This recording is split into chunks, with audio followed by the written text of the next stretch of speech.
This 7'3" playmaking defensive anchor build is the greatest big man build in 2K25. If you don't believe me, just look at a few of these stat lines that I've had in just the first 2 days of the game. 26, 35, 17, 26, 38, 13, 20, 38, 12, 20, 24, 11, and a 30, 30, and 10. This build can dunk over top of people with ease, throw dimes from one end of the court all the way to the other, and is also an elite rim protector. Not to mention is also the best rebounding build in the entire game.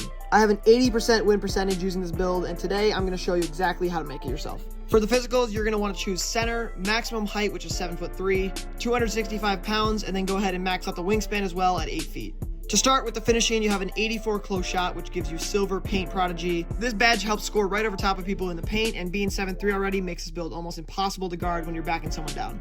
I have not found a single build that's been able to guard me so far this year, and I'm able to score in a one-on-one pretty much whenever I want, and I'm also shooting 80% from the field. You also have a 90 standing dunk, which gives you gold rise up, and if there's even just a little bit of space between you and the defender, you can just go right up with the dunk and throw it down on the face. Just take a look at some of these clips I've gotten so far, and I mean, this is just unfair at this point. All you gotta do is sit on the block and wait for someone to dump it off to you, and it's a free 2 points every single time. Last stat for finishing is an 85 post control, which is gonna give you silver post powerhouse. This is essentially back down Punisher from the last 2Ks. Basically, if the person that's guarding you isn't a 7-foot lock, it's a bucket. Sometimes one person isn't enough, so they try to send 2 or 3, but the height and wingspan gives you so much of an advantage that they can't even contest the shot half the time, and you can just green it right over top of them. For shooting, there's not much to see since it's sort of an inside center build, but we do have a 70 free throw for rec. But even without shooting, the offense on this build is amazing. I'm averaging 20 points per game in rec right now, and like I said earlier, I'm shooting 80% from the field. For the playmaking, you have a 93 pass accuracy, which gives you Hall of Fame break starter and Hall of Fame dimer. I'm averaging 10 assists per game in rec on this build, and the passing is just nuts. Look at some of these dimes I've been throwing.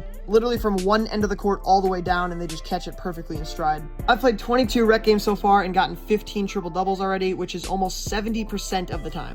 Now we get to the defense, and since this build is called a defensive anchor, you already know we're going to have really good defense. 86 interior, and combine that with a 93 block, which is enough for gold paint patroller. I'm only averaging a block and a half in rec, but that's because defense was one of the later things that I upgraded. But with a fully maxed out block, you should be able to easily average 2.5 blocks a game. For the rebounding, which is my favorite part of the build, I have an 85 offensive rebound and a 96 defensive rebound for Hall of Fame rebound chaser and Hall of Fame box out beast. This build snags rebounds like crazy, and you can just grab rebounds right over people's heads. There hasn't been a single game where I haven't gotten the most rebounds out of everyone, and I'm averaging 27 rebounds per game in rec, which is just ridiculous. And like I showed earlier, I've already had multiple 35 rebound games in this 2K. The rebounding is what makes this build so great in my opinion. Lastly, the physicals. The only highlight here is a 91 strength, which unlocks gold brick wall. The high strength also helps a ton when backing people down in the post and helps prevent yourself from getting babied in the paint as well. Overall, this build is perfect for anyone who wants to dominate the post, grab 20 rebounds a game, and get a ton of triple doubles. Let me know if you like the build and plan on making it yourself, and also let me know what kind of 2K25 content you want to see next.